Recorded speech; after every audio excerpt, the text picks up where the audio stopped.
If you want talk, games, and fun all rolled into one, well, you've come to the right place. This is The Game Show, where host Bradley Clark and his special guests talk about the world of television game and competition shows. But Bradley's guests aren't here to just talk. They came to play a game as well. What will today's topic be? What game does Bradley have planned? There's only one way to find out. It's time to start the show. You heard the man. Welcome to The Game Show. And here's your host, the Bradster himself, Bradley Clark. Austin Angelo does not tell a lie. Thank you so much, my friend, and welcome everybody to another exciting episode of The Game Show, the talk show all about the world of television game and competition shows. I'm Bradley Clark, and I am particularly pumped about this episode because today's topic is one I've been wanting to cover since I first created this show, and I'm so glad that today is finally the day. One of the biggest television crazes currently is athletic competition shows. From NBC's American Ninja Warrior and the Titan Games to CBS's $1 Million Mile, everyday Americans are pushing themselves to the limit to see if they can compete with the best of the best. However, for whatever my word is worth, there is one athletic competition show that definitely rises above all. And speaking about best of the best, that phrase is definitely connected with the series this episode of The Game Show is highlighting. Ladies and gentlemen, from Gladiator Arena in Los Angeles, California, here are your American Gladiators. Ice, ice, baby! Gemini! Blaze! Do the thunder shake! Storm! Laser! Disaster! Power! Violent! Nitro! The Samuel Goldwyn Company presents the American Gladiators. Let the games begin. That's right, it's American Gladiators. It was the first show of its kind. Men and women from all over the country and all walks of life competed in various events of athletic strength and agility and battled against some of America's top athletes, the Gladiators. This year, 2019, marks the 30th anniversary of the television phenomenon. So it gives me great joy that my guest today is one of the longtime stars and longtime favorites of the show. Kathy Marino will first have to get by ice in breakthrough. Bigger they are, the harder they fall. Chance for the contender to pick up 10 points if they're successful in both of these disciplines. Kathy trying to make some kind of significant move on ice. Ice isn't buying it and trying to ride her out of bounds and does. Yes! Joining me on the line is Ice Ice Baby from the original American Gladiator series, Lori Ice Fetrick. Lori, welcome to The Game Show. Hey, thank you very much for having me. How are you? Oh, I am doing fantastic. I have been waiting years to get the chance to talk to a gladiator. So this... How many years? Well, let's see. So I'll tell you the story of how I got into the Gladiators. I was not around when the original run actually aired, but I started watching the 2008 NBC revival midway through the first season, and then I watched the entire second season. However, as I was watching, I thought this was some kind of new show. It wasn't on TV in terms of reruns at that time. Right. So I had no idea this was a revival of some sort. So I was actually in Dave & Buster's one night. And on one of the TV screens was the channel ESPN Classic. And I don't know what it was about it, but the set of this show caught my eye. It was season 3, and they were doing the maze. And all of a sudden, I see in the background, I see a sign that says American Gladiators.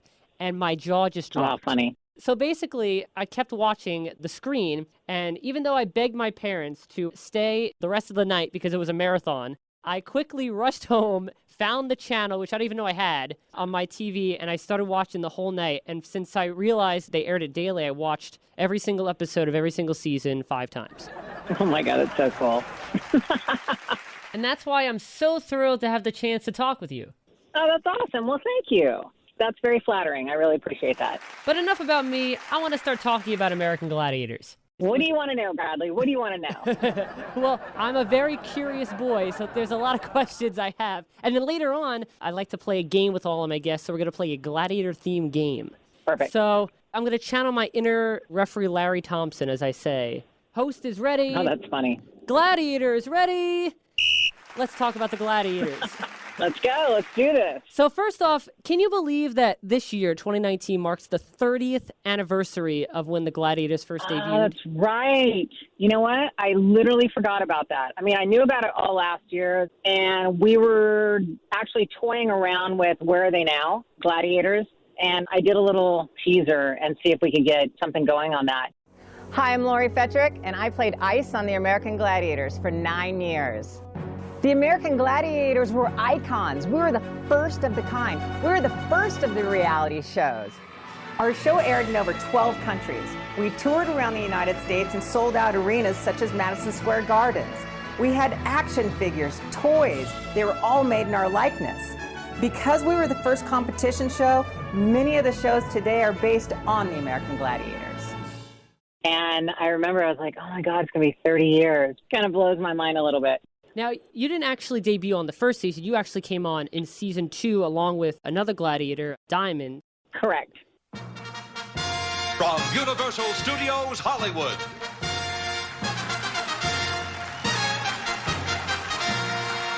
This is American Gladiators. Selected from a nationwide search, 20 men and women have come to Hollywood to challenge our force of American Gladiators for a single honor, to become American Gladiators champions. Now, here are your American Gladiators: Gemini, Lace, Nitro, Gold, Laser, Blaze, Thunder, Ice, Turbo, and Diamond.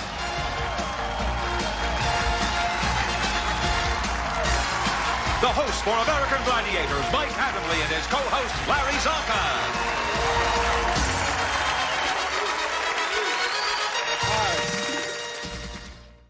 How did you find out about the American Gladiator tryouts? Well, it's really interesting because the very first season was kind of like a pilot season, you know, to see if it was going to kick off and get off the ground, as all shows do a pilot. So I was watching it one day, kind of the same thing. It caught my eye. And being an athlete, I was like, oh, my God, I could totally do this show. This is right up my alley.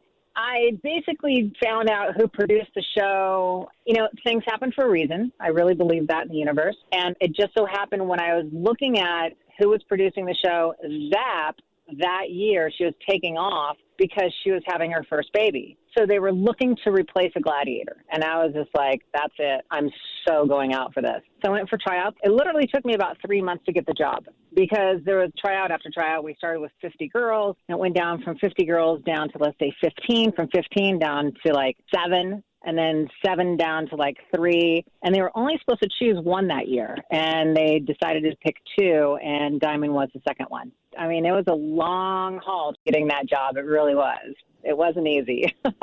And did you pick your name Ice, or was that given to you? I actually did pick my name Ice because once I did get the job, we were looking at the names and everything. I was like, oh my God, I better come up with a name. Otherwise, they're going to shoot me something really stupid. And so we were kind of sitting on the bleachers, and all 10 gladiators, we were throwing out different names. And that was the year that Top Gun, the movie, was super popular. It just came out. And I was kind of joking, and I said, Iceman. And all of a sudden, everybody kind of looked at me and turned. They go, let's just call you Ice. And I was like, let's do Ice. And that's how my name came about. So when you got the job, did you immediately start going to training? Like, did you find yourself a pugil stick, or did you go rock climbing? No, actually, it was kind of the opposite. I was in super good shape when I tried out for it because I was competing in bodybuilding at the time, and I was getting ready for the nationals. And just with the bodybuilding and my being an athlete, what they did is you can't train for those games. It's too hard. What we did do, though, is once I got the job, they started testing out games on us when we were trying out, actually. So Hang Tough, the rings, that was a complete promo tryout game that we were trying out when I actually got the job. The rings were different. They were big. They were little. We had no grips. My hands were bleeding from blisters and everything. And I knew, I was like, oh, my God, hold on. I wanted the job.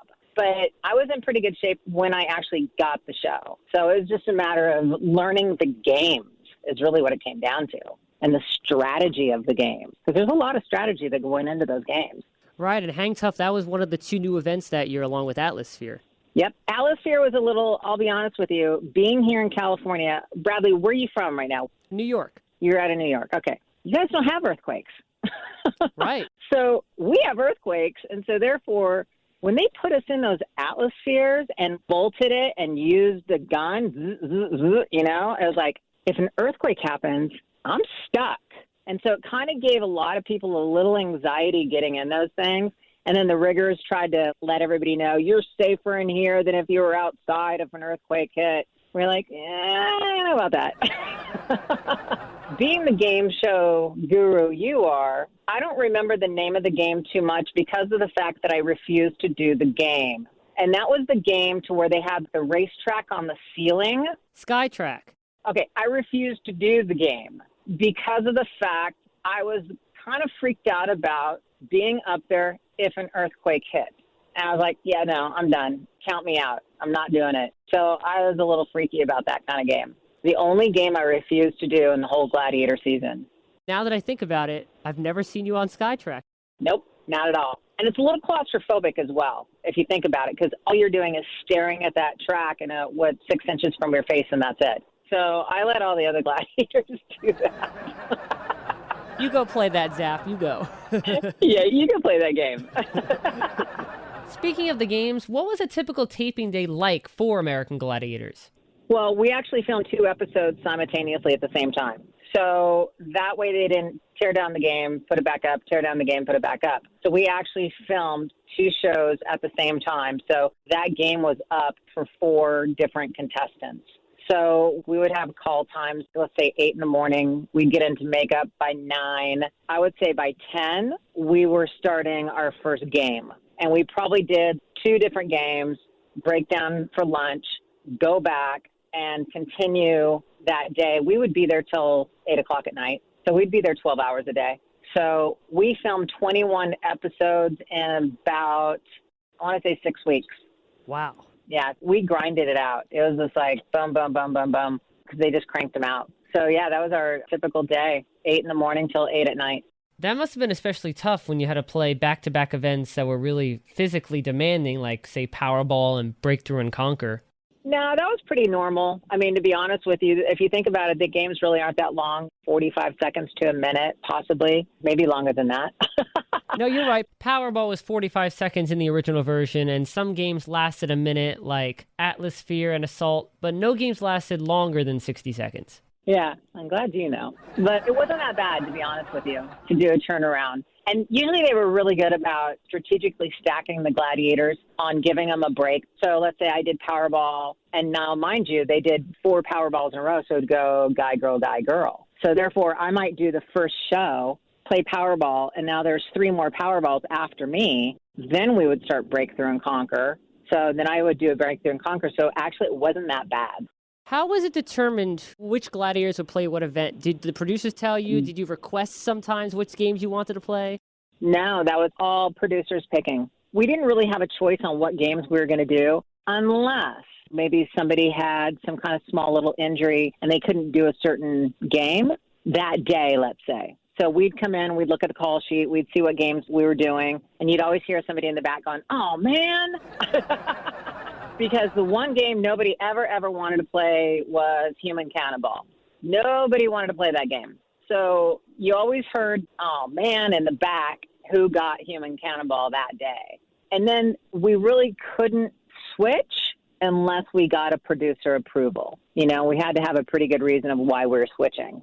And the thing of it is it caused so many injuries that they finally decided to get rid of it. If you think about it, and it was very true, I actually got like a little bit of nerve damage on my left arm because of that game. Because by the time the contestant jumped on that rope, swung, got the momentum, and actually hit you, they were almost 4 to 5 times their body weight.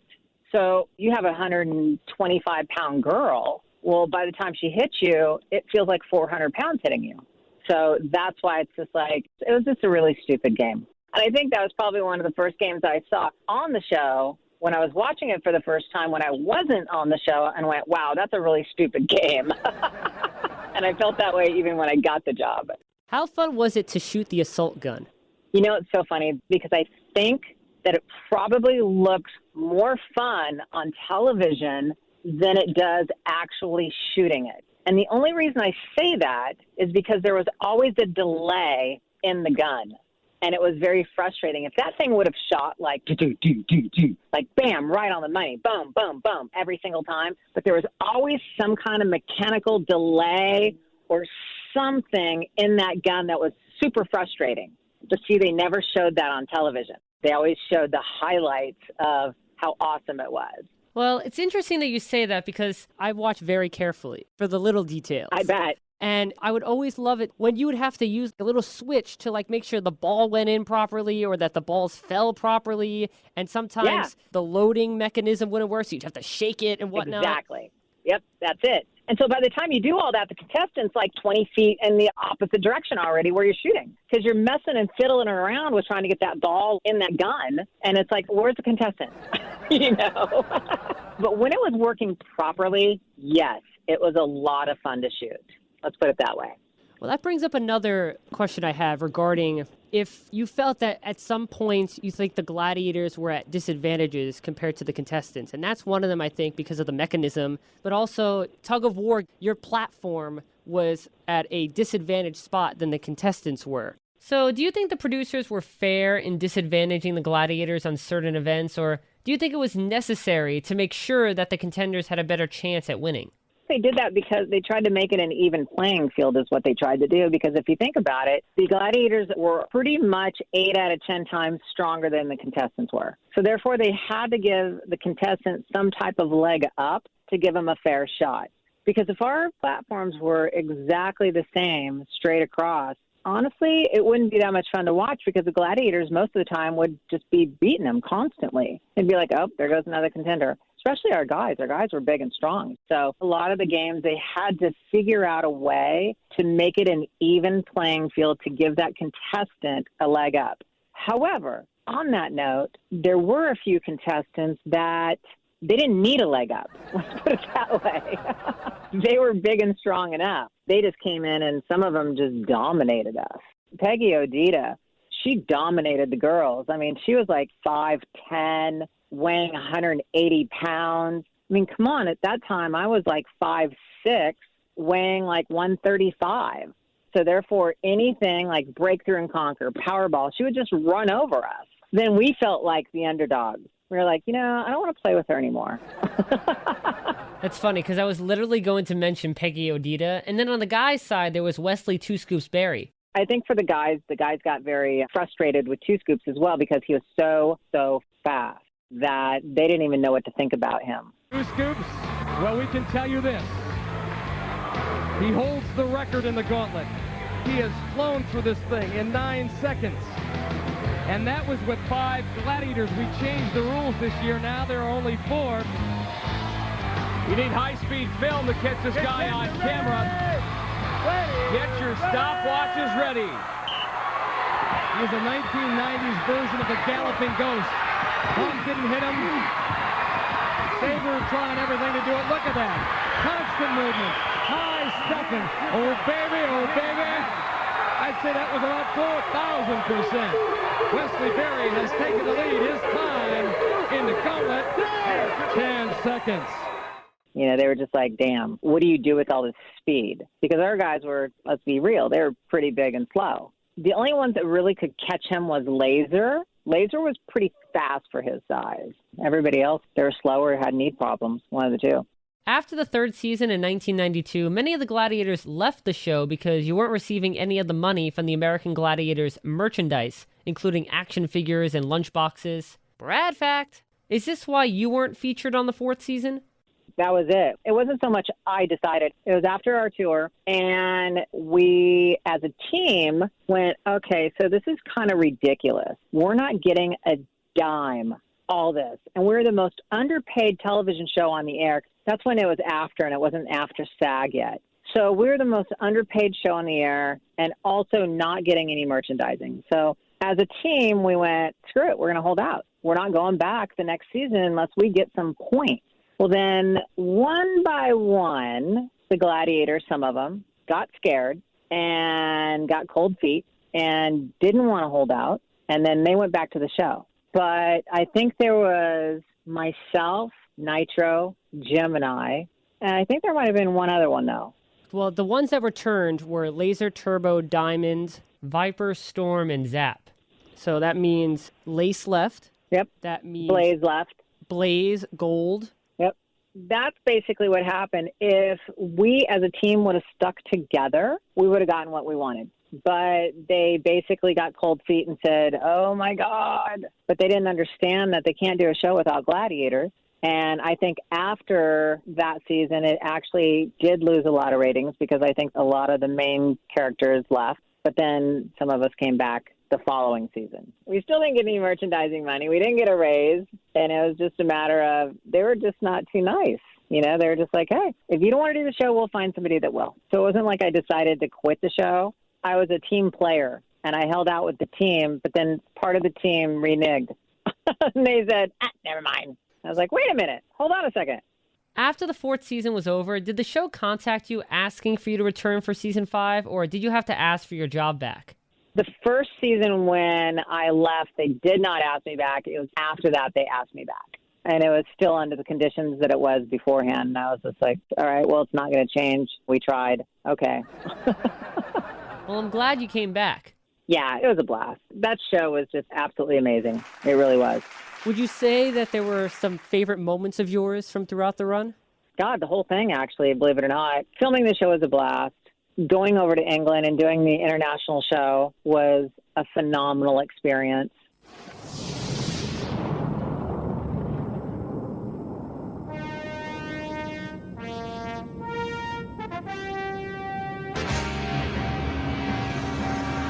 They came from the 4 corners of the earth. The mightiest gladiators from Great Britain, Finland, America, and Russia. Together for the first time in history, united to accept the challenge of the international champion contenders in a battle that would decide who is the best in the world.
Welcome to National Indoor Arena in Birmingham, England, along with English football great John Fashanu. I'm Mike Adamley. Glad you could join us for a very special competition as athletes contenders from 4 different countries. Great Britain, the United States, Finland, and Russia will put themselves to the test against our international team of gladiators. And John, other than the obvious national pride, so much at stake for our contenders. Well, Mike, there really is a lot at stake. Whoever eventually goes through at the end of the series will be the best in the world. So I think it's only fitting that we have got 2 tickets to go around the world first class. So, let the games begin. And the tour was grinding. Let's put it that way. The tour was very grinding. That was a hard one. And that led all the way up to the Orlando live show. Okay, let's go with the favorite moment is when I got hired. Let's go there because it completely changed my life. Let me ask you this. What do you think of the Titan games?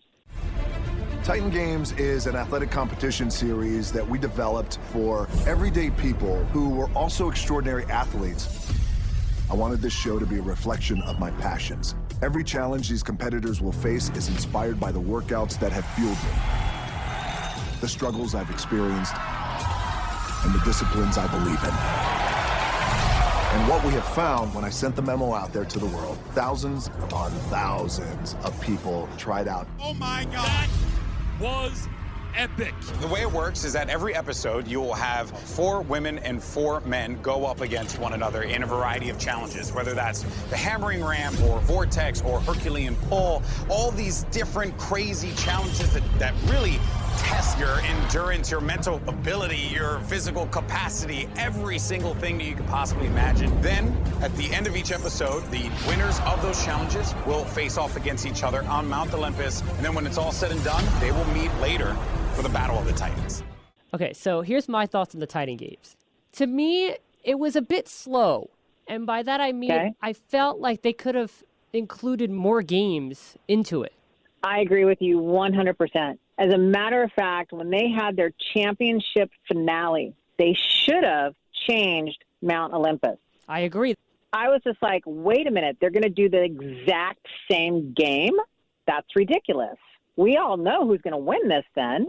So I found it a bit slow as well. The games, I think they put a lot of thought into them. Some of them were actually really cool and phenomenal. But why they couldn't put more games in?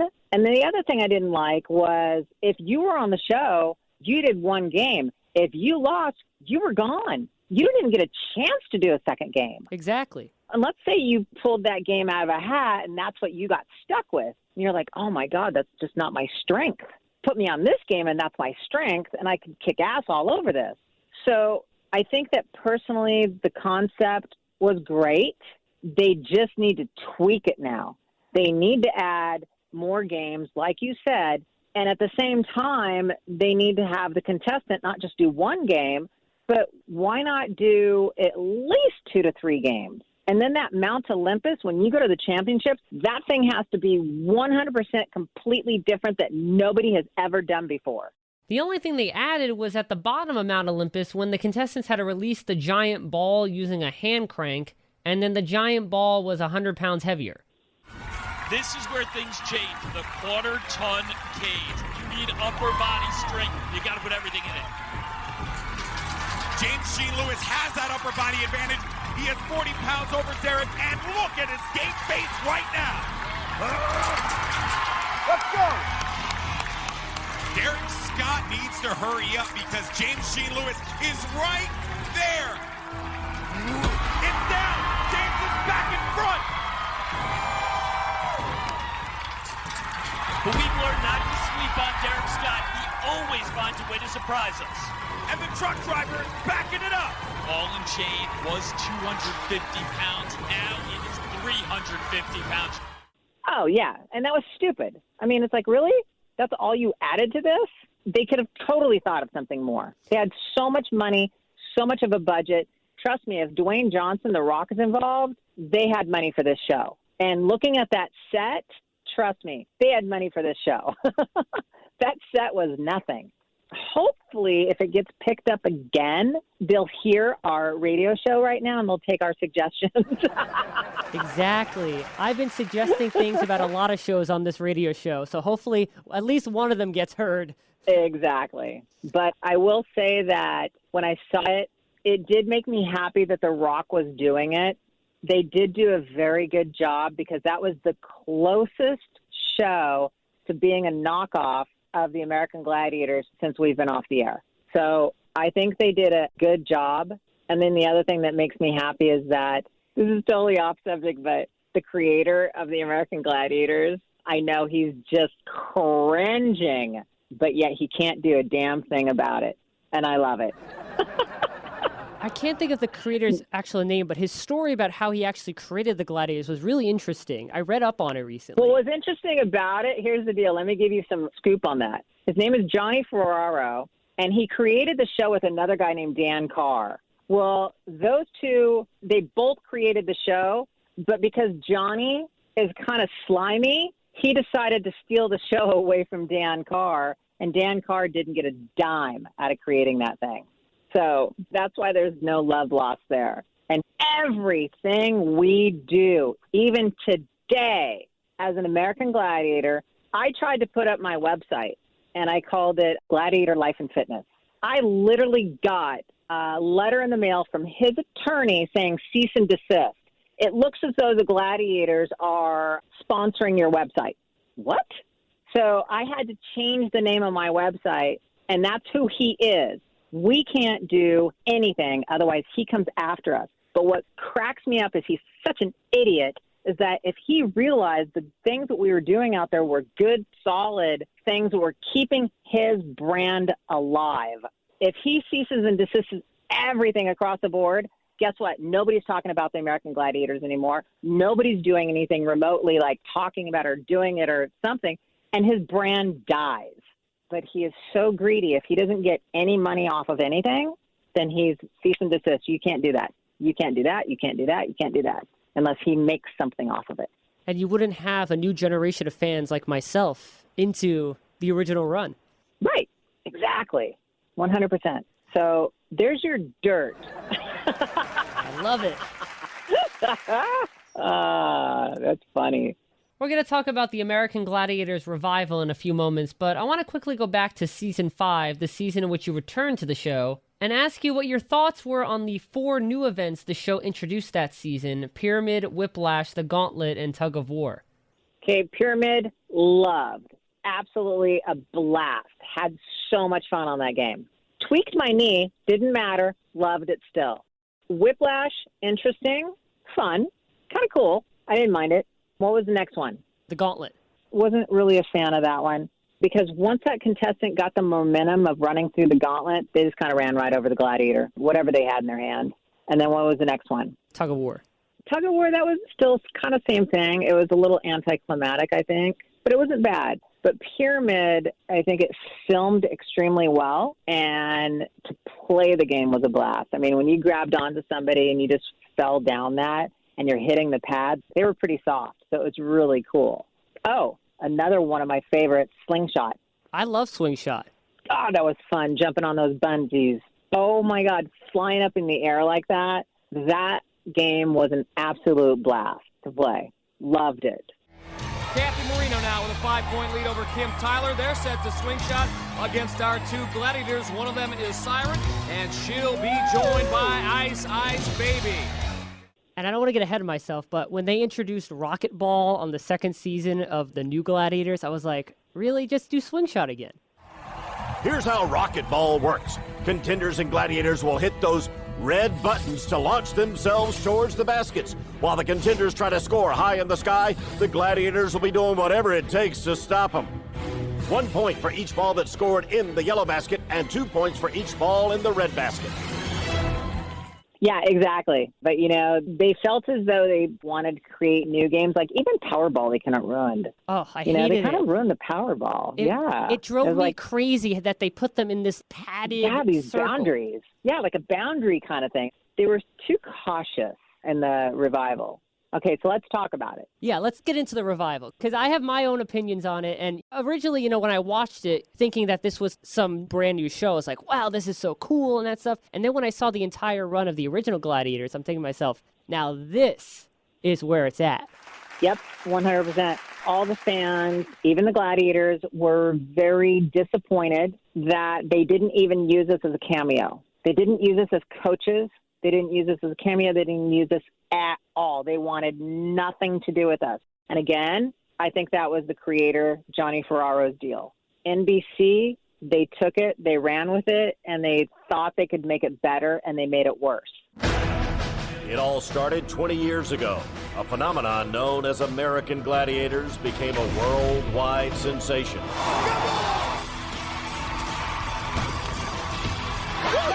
Ordinary men and women battled with some of the greatest athletes of their time. You people watching at home, it's no joke. Gone but not forgotten, American Gladiators is back. What? Bigger and badder than ever before. Thousands tried out with one goal: and only 24 of the strongest, fittest, and fastest made it. I grew up watching American Gladiators. I am ready. I've been waiting for this day. There's no question in my mind that if I made it here, I can win. Winning the Gladiator will change my life.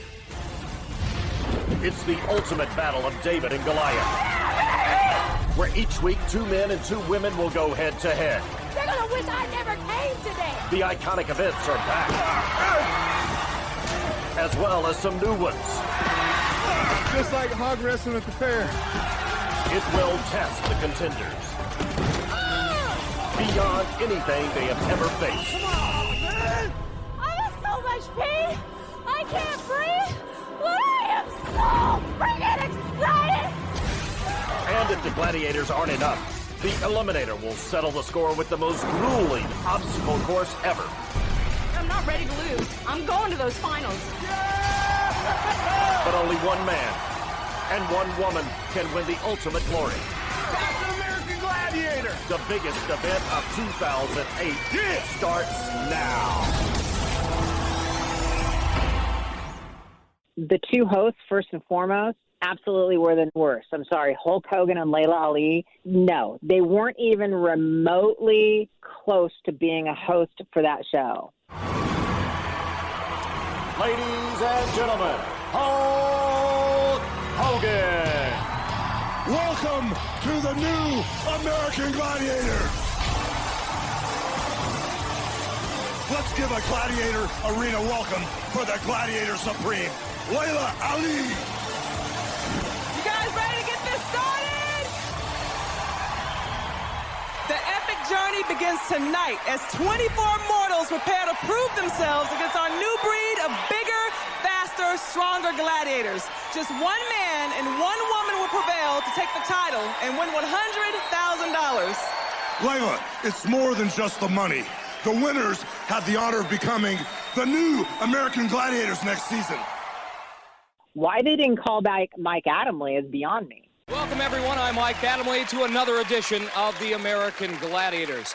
We've seen ups and downs, bumps and bruises, but Larry, for the finalists, I don't think any of them would trade the experience for anything. Tell you what, usually you guys are the man, he the man. Yes! Yes! Yes! Let's hope our gentlemen can start their engines. You didn't need a pugil stick up there, you needed a crowbar. Well, to borrow a phrase from John Houseman, they did it the old-fashioned way. They earned it. Makes it great to be a Gladiator with fans like them. Admit it, you don't have a fan in the world. I love this move. Yeah! You know what ultimately undid you, don't you? What? This move like this. That's when you got it in the rear end. As Bob Uecker said in Major League, just a bit outside. You look like Johnny Bench in his heyday, picking off the runner at second base. That was a cross between Curly Howard and Baryshnikov. Boy, Mel Gibson and Danny Glover have nothing on you, Lucian. You're a real lethal weapon. Own the bone. Own the bone. Own the bone. How do you like me now? To borrow a phrase from the Grateful Dead, what a long, strange trip it's been. So long. I went to a taping. Everything was on a teleprompter for Hulk Hogan and Layla Ali. Everything. It took them almost an hour and a half to do the opening when Mike Adamle would nail it in one shot because it wasn't completely scripted. He would just go right off the cuff and start talking, boom, boom, boom, boom, boom, boom, boom. So he made it exciting and amazing. What are your thoughts of the host? Well, what bothered me was that they literally copied the British version and they brought it over to America, in that the host was basically the voiceover guy. Now that we've met the contenders, we need to go down to the floor and Hulk Hogan, who gets us ready for the always popular Powerball. I'm standing here with 2 contenders who are going to start things off with Powerball. Contenders will get 1 minute to deposit as many balls as they can in the 5 scoring pods. But that's easier said than done because there's 3 hard-hitting gladiators out there to stop them any way they can. Are the contenders ready? Gladiators ready? 3, 2, 1. Hoya in red and immediately taken down by Siren. Jesse scores 2 points. Remember, 2 points if they get the balls in the outer pods, 3 points if they get the balls in the center pod. Let her up! Koya scoring 2 quick ones. Reaching for 2 more. Yes, the putback. Oh, and a big hit by Stealth on Jesse. And it looks like Jesse's going to come up hobbling. Koya with the reach of the jump shot. Oh, there goes Jesse. She's down. Koya continues in the competition, but this means she'll be taking on all 3 gladiators. Let her up! Jesse in obvious pain. 10 seconds, 10 seconds! Koya running out of steam. Trying to score a couple of more points before the horn sound. So Koya wins this first event 6-2. Yeah. And Layla and Hulk were basically the celebrity figures acting as interviewers. Right. Now think about it. I hate to say it, but it's almost like they tried to wrap the show around Hulk and Layla. It wasn't about the American Gladiators. It was about them. It was very odd. They didn't play up the Gladiators hardly at all, if you think about it. Did they really have a lot of interview time? Did they have a lot of it like we had? Nope. And not only did the Gladiators have a good amount of interview time, but at most, the show consisted of 8 events. On the Revival, we were lucky to see 5 events in full, and that includes the Eliminator. Yeah. And let's talk about the Gladiators. Were they really gladiators? No, they weren't. I mean, I'm sorry, but all of them were super nice. But were they gladiator material? Not at all. I mean, a gladiator was muscular, could speak on camera well. This is exactly what they looked for me. Okay, so I'm just going by what they wanted. They wanted an athlete, they wanted a body, they wanted looks, they wanted charisma, and they wanted you to be able to speak on film. That's all that I had to have the checklist on for me to get the job. Okay, that checklist flew out the window when they hired the new gladiators. I was like, really? Gina Carano, she's beautiful, but she hated speaking on camera. And it came across very well. I mean, it came across that she hated speaking on camera. She's an MMA fighter, totally different than being an athlete. She didn't really look like a gladiator. Helga didn't look like a gladiator. I can name all those gladiators, and then maybe one out of all those gladiators actually looked muscular to be an American gladiator. So I don't know what they were going for. No idea. Were you surprised that the Revival used the gladiator named Siren again and then kept the name for season 2 after hearing about the loss of Shelley Beatty in February of 2018, who played the original Siren?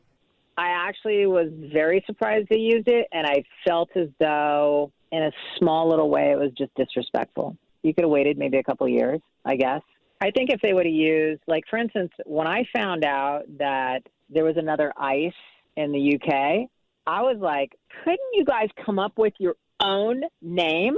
Why are you using the same names, recycling names? It's kind of stupid. Make your own name. Don't take my name. Don't take Siren's name.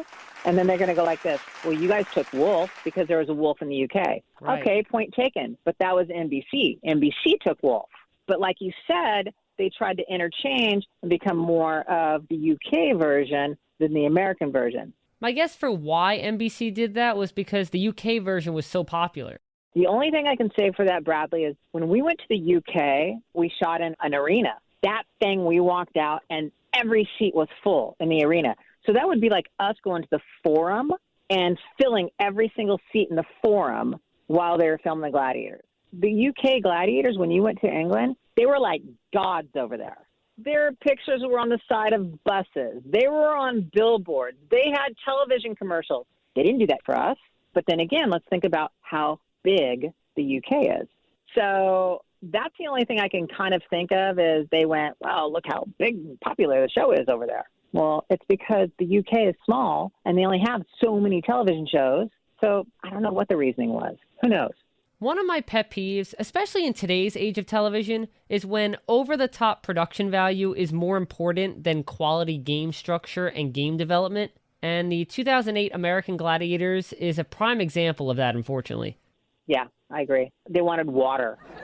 Right, yeah. I thought that was funny, too. And like what I said before, how they reinvented swing shot as racquetball, or they took the Conquer Circle and made Earthquake. I know. And Tug of War was turned into Tilt. And that one, Yeah. you could actually sit on the platform. Yeah, it was so funny. It was. Needless to say, I was very disappointed in the show, and so I wasn't surprised whatsoever when it didn't last.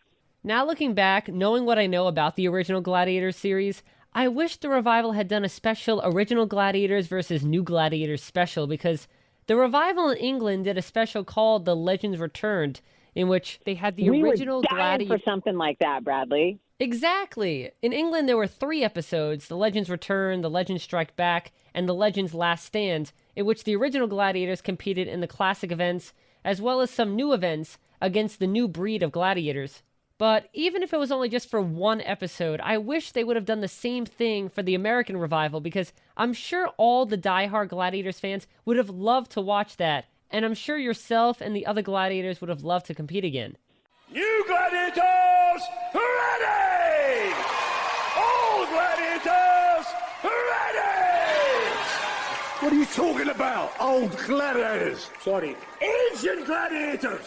We're not old, very old. We're legends! Welcome to Gladiators!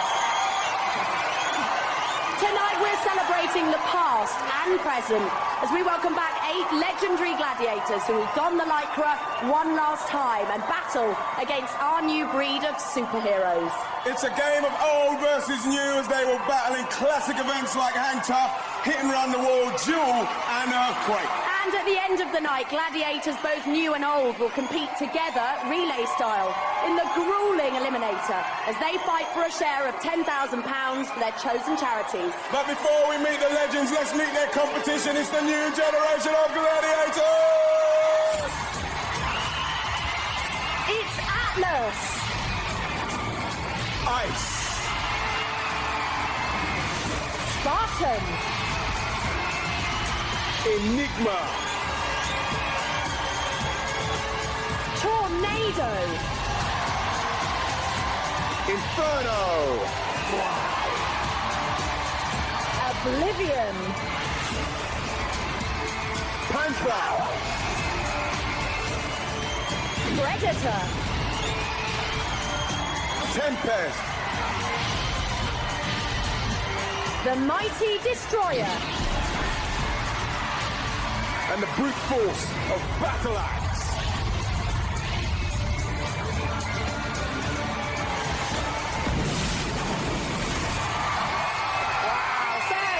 Let's meet the legends as they return to the Gladiator Arena one more time. Ladies and gentlemen, be on your feet. Make some noise for... Lightning! Hunter! Rebel! Trojan! Flame! Ace! Rocket! And I don't know if they thought about it, but we were dying for that. We were like, put us up against the new Gladiators. First and foremost, we would have all kicked their ass, and then it would have made them look stupid. So that, I have a feeling, is NBC kind of covered their ass and went, oh, we're not going to do a show like that because it's just going to make us look like we did stupid casting, you know, literally. That's the only reason I can think of why, because I had emails and I had people asking me, why don't they do new against old? Because we're all up for it. Every single gladiator is like, we are so in, let's do this. But they never did it. I don't know if you heard or not, but apparently actor Seth Rogen is in talks of bringing back the show again.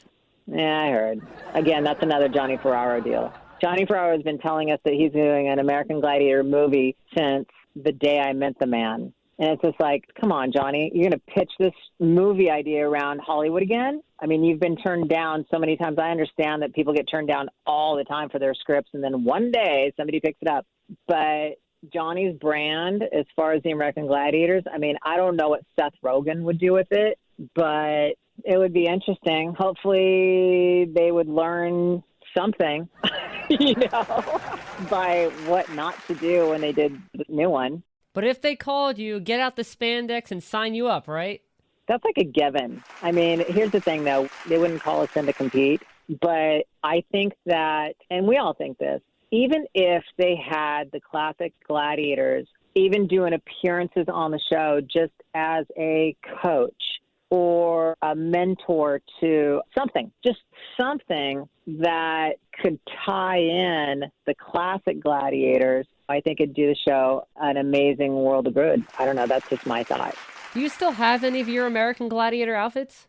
I kept one. I sold the other ones on eBay. Which one did you keep, your original one? Yeah, I did. I kept the original. I loved in Season 3 when the Gladiator outfits were redesigned to include your name on them, as the outfits for the first 2 seasons were basically a sequins design with no names on them. So that must have been a big moment for the Gladiators team to see your names on the outfits, right? Exactly. You're like, ooh, we're somebody now. Right, and that was one of the things I didn't like about the new version, was that the costumes, it was black and gray, and they all looked basically the same. Yeah, did they have their names on them? No, they didn't. Did. Okay, so see, this goes back to the whole thing about when we went in to ask for merchandising points. They literally tried to argue with us and say, you're not the star of the show. The American Gladiator show is the star. Okay, well, that's like saying, Friends, Rachel Ross, you're not the star of the show. Friends, the show is the star. That's exactly what they tried to tell us. So that's why they were like, you're replaceable. The show will go on, and it will be just as popular without you.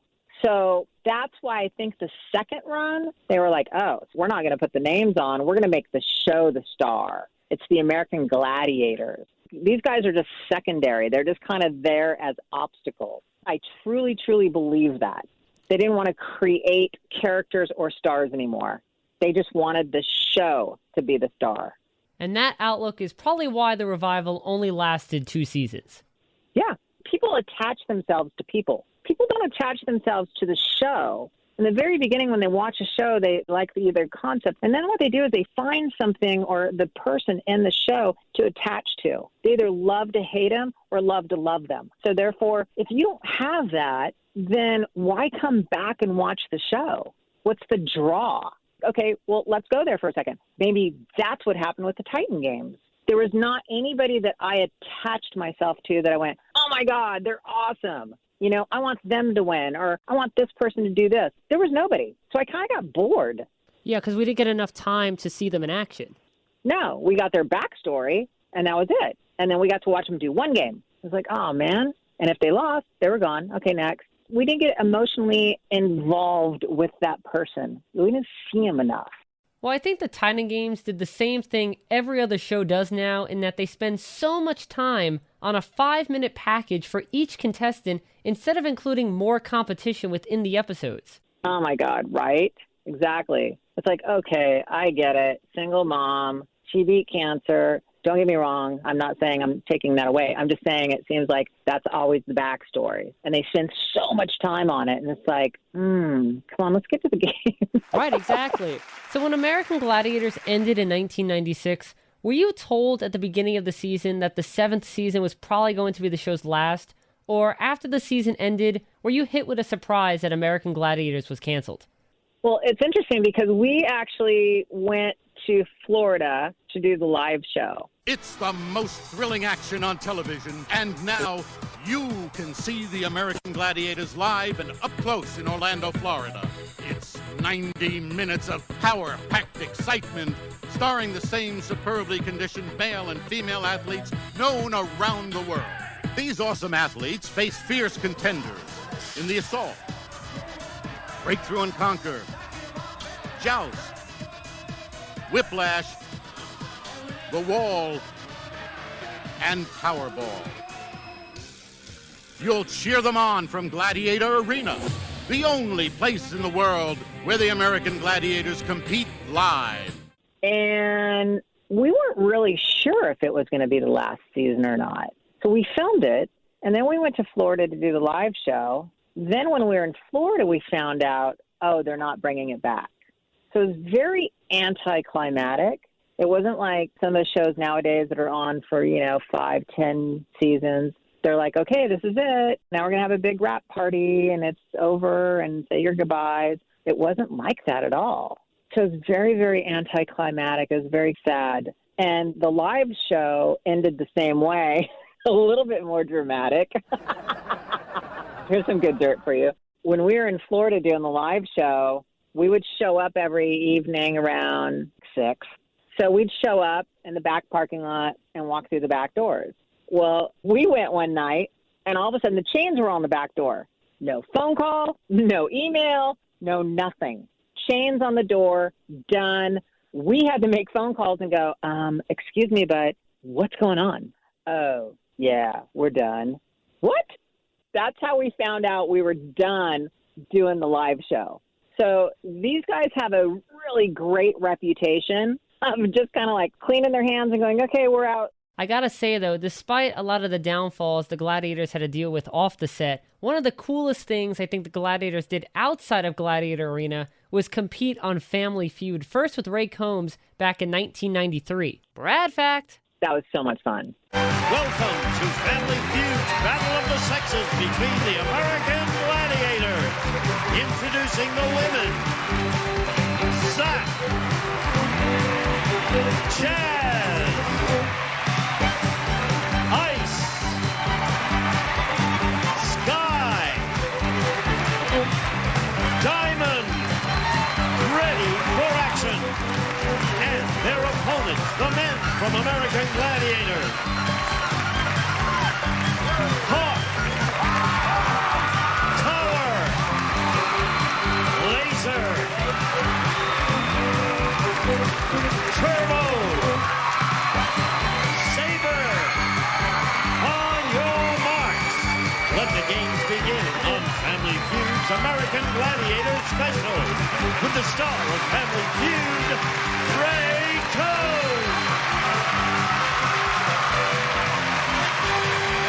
Thank you. Thank you very much. Hello to the Gladiator men. Welcome to the Gladiator women. Welcome to the Family Feud. Two great teams ready to battle it out. We're calling it the Battle of the Sexes of the American Gladiators.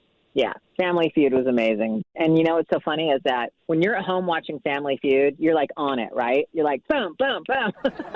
So when you're on the show, literally, you can go blank. Point value double, top 5 answers on that board. We ask 100 people, finish this sentence. You're slower than... Ice? Me. You're slower than me. Is it up there? Finish this sentence. You're slower than... Moses. Slower than... Okay. I've never heard that. It was almost as bad as mine. Slower than Moses? It was almost as bad as mine, but hey. Is it up there? It could be. You're slower than Moses. What does that mean? Montana term. We gave it a shot, didn't we? All right, don't move. Don't move. Shh. Sky, you have a chance for the women. Finish this sentence. You're slower than... Molasses. Molasses. Sorry. It's a good try, but Laser, we use Montana terms and Washington terms. I always say and Moses. Good job, Sky. And now when I watch it and I see that blank look on their face, I'm like, I know that feeling. I know that feeling. But yeah, that was a lot of fun. That show was a blast. You even got to play Family Feud again on the Richard Dawson revival in 1994. Brad fact. It's the American Gladiators on Family Feud in the Battle of the Sexes. Introducing the American Gladiator women. Sky. Ice.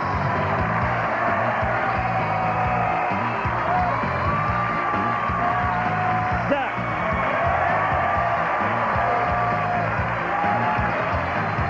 And Panther.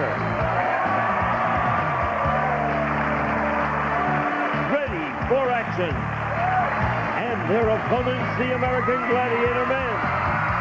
Saber. Nitro.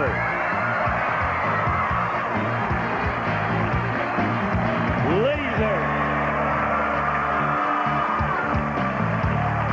And Hawk.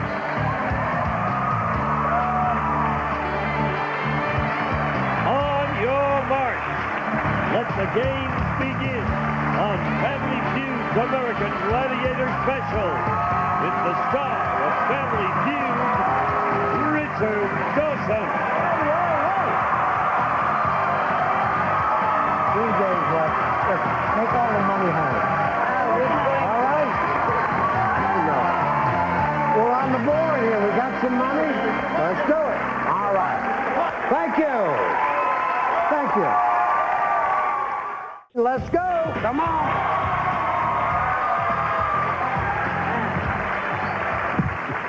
Who you are again, baby? I've got it all. I've got to get on the board I know here. you. Point values are tripled. It's down. No, it isn't. I just have a fat hand. Just put your hand down. You put your hand. Oops, sorry. Thank you. Well, we've got to be fair here. Point values are tripled. 100 people surveyed. Top 6 answers on the board. Here's the question. When you're out driving, name the kind of vehicle you move out of the way for. Yeah. A semi-truck. A semi-truck. One answer could be tonight. An ambulance. An ambulance? That's it. Well done. Yeah, that's right. And a lot of the Gladiator fans probably don't even remember this, but there was actually a kids version of the show called Gladiators 2000 with Ryan Seacrest as one of the co-hosts. Brad fact. Work hard, play hard, healthy body, healthy mind, face the future, fear no challenge. I strive to be the best that I can be. Work 2000. Work hard 2000. Play hard, be the best. Face the future 2000. Work hard, fear no challenge. fear no challenge. Be the best. Hey, everybody, I'm Ryan Seacrest. And I'm Maria Sanso. And this is the place where kids from all over the country can come to play the same incredible games that they've seen on American Gladiators. Welcome to Gladiators 2000. Let's meet the blue team. Weighing 108 pounds and standing 5 feet 3 inches tall, it's 13-year-old James Smith. And at 83 pounds, 5 feet tall, 12-year-old Tanya Burnley. Coaching the blue team today are Turbo and Sky. And for the red team at 5 feet 8 inches, weighing 133 pounds, it's 13-year-old Anthony Meyer. Competing with Anthony is 11-year-old, 4 feet 11 inches tall, 117 pounds, Sean Day Ball. The coaches today for the red team are Laser and Ice. Yep, Ryan Seacrest. I want to say that was one of his first hosting jobs. I could be wrong, but I want to say it was one of his first hosting jobs. It was. Okay. And he was such a sweet guy. He was really good. He was good back then. That was a fun concept, though. That was a fun, interesting show. With a food pyramid instead of the regular pyramid and bones instead of snapback. The games were unique for kids because, I'm sure a lot of kids wrote in saying, when can we play? Exactly. That was a lot of fun. Before we get to the game, I'm curious to know, do you keep in contact with any of your Gladiator castmates? I keep in touch with a few of them, like Ray Hall, Shannon Hall. She's another one of my good friends. Red Williams is here in Cali, and he and I, every once in a while, same thing with Laser, kind of like, hey, what are you doing, if anything ever comes up. But that's pretty much it. For those of you who may not know, Ray Hollett is Zap, Shannon Hall is Dallas, and Red Williams is Saber. Brad fact, is there any chance of a Gladiator reunion this year, being that it's the 30th anniversary of the show? Oh, I don't know. God, that would be fun. We've got to do something. But it's so funny because trying to get everybody together, like Ray's in Tahoe, Sky and Dallas are in Florida. I know Jazz is in Texas. We're kind of spread out. So unless some type of 30-year reunion show and then pull everybody together and fly them in, that's the only way it would ever happen. I know the Gladiators would be like, I'm busy. Well, if you go, hey, I'm going to pay you to come in, they'll be like, I'm there. And I think we should take some time to give a tribute to Lee Rayerman, who played Hawk, because sadly we lost Hawk back in 2016. 100%. That was a shock. Unbelievable. That's why I said, you guys, we need to get together and do a Where Are They Now before you guys all start dying off. We have to do something, but that was heart-crushing. That was just unbelievable, like a shock. I mean, who knew? Hip surgery, running, boom, blood clot to the heart, gone. That's how fast life is. Hawk always had so much spirit and energy, and he always cheered up the crowd and spent time with the kids in the audience. Definitely the funny man on the team, I would say. 100%. He was awesome. He was truly missed. And in 2017, we sadly found out that American Gladiators host Mike Adamle, who we talked about before, was diagnosed with dementia. And as a kid growing up watching Mike Adamle, although I never wanted to be a sports broadcaster, I would always study the way Mike Adamle interviewed the contestants and the gladiators, as well as how he talked with the at-home audience, because he was always so engaging, and Mike Adamle's hosting and interviewing skills are phenomenal. Yeah, Mike is just an amazing man, and his talent and ability, and he was always happy. He always had a smile. He was always uplifting, and he was so good to be around during the show and everything. And he's battling right now, and his wife, Kim, I know her real well. So prayers go out to them, the family and the struggle with it, because that struggle is real. And why don't you give a shout out to what you do now, because you're still in the fitness realm. Yes, I am a general manager of a fitness gym, and I have a couple different hats on, but my main passion is fitness. It always has been, it always will be, and that's just what I love to do. I just absolutely love helping people and inspiring and motivating them to be the best version of themselves they can possibly be. And speaking of passions, my passion is games, and we have reached the point of the show where I say, it's time for the game of the day. Game of the day. Now, over the 7-season series, there have been a number of gladiators that have graced the viewers' TV screens, many of whom, including yourself, became household names. And those names are what this game centers around. So, Ice, get ready because we're about to play Name That Gladiator. Name That Gladiator. And here's how we play. I'm going to read you a clue to the name of a gladiator that appeared sometime on the show during the original American Gladiators run from 1989 to 1996. Now, these clues won't be giving you gladiator stats or individual gladiator trivia, but rather they will be descriptions of the words that your teammates took on as gladiator names. For example, if the clue was, the rock band Foreigner has a hit song titled Cold as Blank, you would say Ice. And of course, Ice is the name of a gladiator. There are 10 names in total, and if you can name 5 gladiators, you'll be deemed a winner. Got it. Those are all the rules. You ready to play? Let's try it. Well, once again, host is ready. Gladiator is ready. Let's play Name That Gladiator. And here comes your first clue. Style of music played by Duke Ellington and Dizzy Gillespie. Jazz. Correct, you got it. Boom. Jazz was played by Victoria Gay from seasons 5 through 7, and you are on the board with one correct answer. And here comes your next clue. It's the 3rd astrological sign of the zodiac. Gemini. You got it, Gemini. That was Michael Horton, seasons 1 through 3. A little Brad fact for you. Michael Horton was actually on Card Sharks and Press Your Luck. Brad fact. Oh, cool. You have 2 correct answers. Here comes your next clue. Its chemical symbol is AU on the periodic table of elements. No idea. What is it? Gold. Oh, I'm a terrible gladiator. Okay, go ahead. Played by Tanya Knight, seasons 1 through 3. Here comes your next one.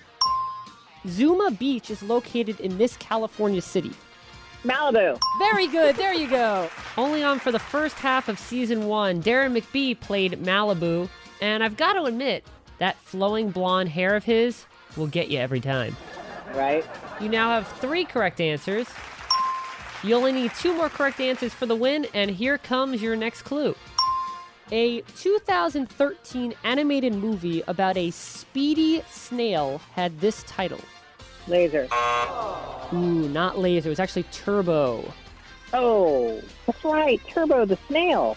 No worries. Here comes your next one. The name of the NHL team that plays its home games in Buffalo, New York. Wasn't Sabre, was it? You have to be more confident with your answers because it is Sabre. You know what's so funny is I can see the name on a hockey jersey. That's weird. Okay. Well, you got it. That's what counts. Just like I mentioned before, Sabre was played by Red Williams, and he was on the show from seasons 4 through 7. All right, Lori, you have 4 correct answers. So that means you only need 1 more correct answer to win. So here comes what possibly could be your winning clue. This word can be preceded by Hope and Dustin. Give me another clue. No idea. Just give it to me. What is it? It's Diamond. Hope Diamond and Dustin Diamond from Saved by the Bell. Oh, okay. A little clever there on my part, I thought. Nice. All right, here comes your next clue. You still only need one more correct answer to win. Celebrity chef Anderson and The View co-host Hostin both share this first name. Wait a minute. I think I know this one. Sunny? Sunny is correct. Ice, you have just won this game of Name That Gladiator.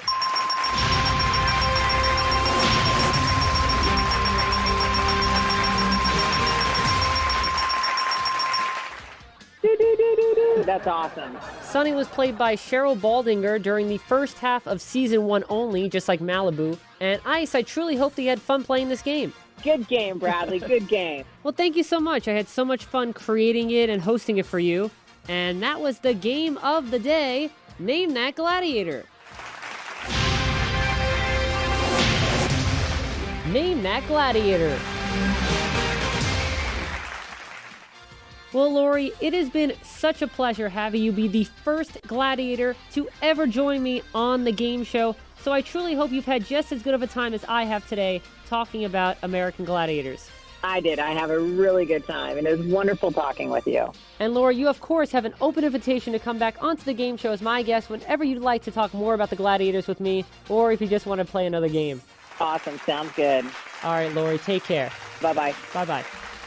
Well, the Eliminator is over, which means we've come to the end of yet another episode of the game show. My thanks once again to Lori Fetrick, aka Ice, from the original American Gladiators, for joining me today.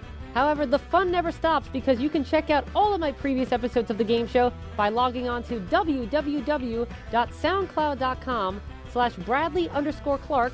That's BRADLEY_CLARK/sets/The Game Show. That's www.soundcloud.com/Bradley_Clark. That's BRADLEY_CLARKE/sets/The Game Show. Plus, don't forget to like The Game Show starring Bradley Clark on Facebook and follow The Game Show starring Bradley Clark on Twitter using the handle @TheGameShowBC and #TheGameShow. And of course, be sure to tune in next time for another exciting episode of The Talk Show, all about the world of television game and competition shows, The Game Show. I'm Bradley Clark, the Bradster, and I'm going to go get my pugil stick and prepare myself for the joust. Bye for now. This edition of The Game Show was created and produced by Bradley Clark and was recorded at the WRHU studios. This is Austin Angelo speaking.